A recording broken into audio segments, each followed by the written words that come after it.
Yes, yeah, into south. Oh, nansi into eyenzekile. Abanga sebeshayisene. Bashayisene bodwa. Beya ohlangothini olulodwa. Buka nje ukuthi yenze njani. Kusho ukuthi bengayilandela iqueue yadlula nalo nesibukwa salo bazodlula nesalo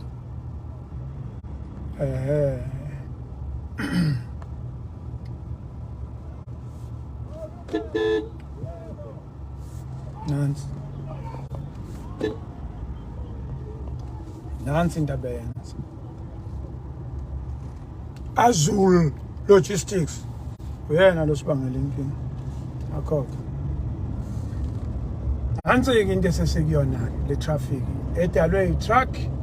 engafuni ukulandela amanye kanti kusho ukuthi la bekhona befese oncoming manje uyabheka naso ezila wangena kulezi zakubo uyayizwa-ke le nto abengisho ngithi mina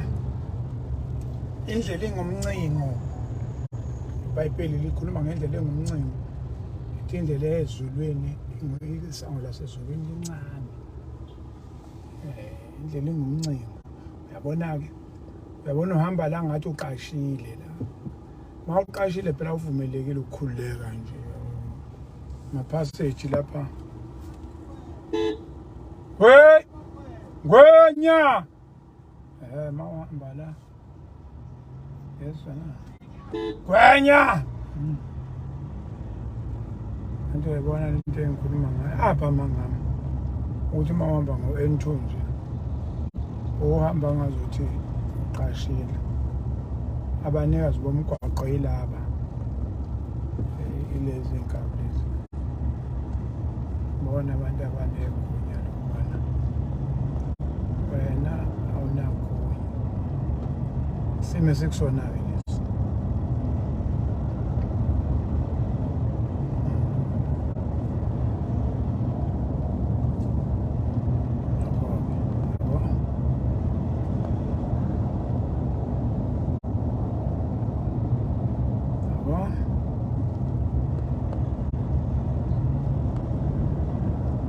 kusho ukuthi-ke njengoba kungulesihlanu kunalesimo angithi le nto sekufanele besikucacele ukuthi le weekend yonke kuzobe kunje la sobe sinalesimo ngoba lama-truck ayikho indlela ukuthi engaklerishwa today or ebusuku banamhlanje yabo nazi iphahlile nazi ezinye ayikho into engenza ukuthi la ma-truck azokwazi ukube eseklerishiwe uma kusazi into leko zokushaya umsombuluko kunje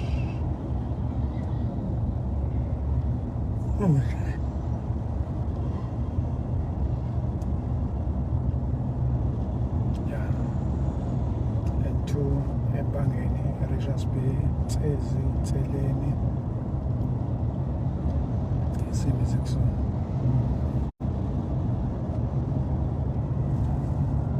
yabona nje isitimela train silandela kithi neyengodo awucabanga into eyodwa nje leyengodo uma ingake kwenzeke vele bese iyabonga ijamele uphephela sekuphelile angithi lana futhi awunayo alternative route la eseduze nokuthi la ola ngaphandle ukuthi ngabe ubuvele uyihlinzekile ukuthi uyohamba ngale eRichards Bay nenseleni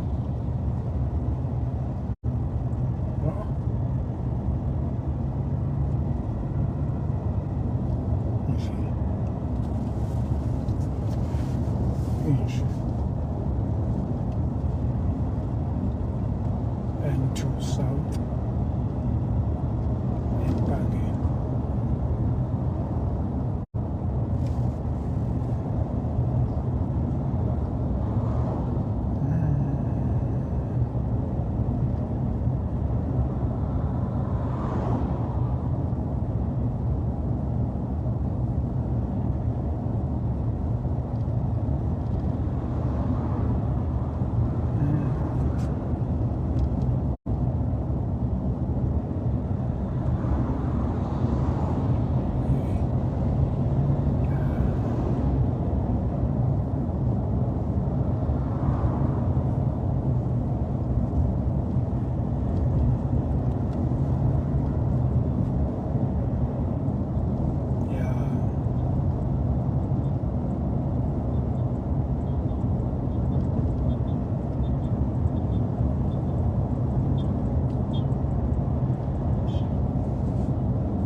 lento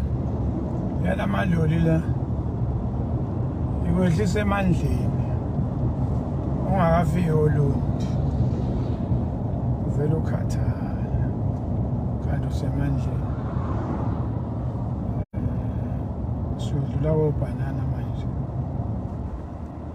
noma lapha enyameni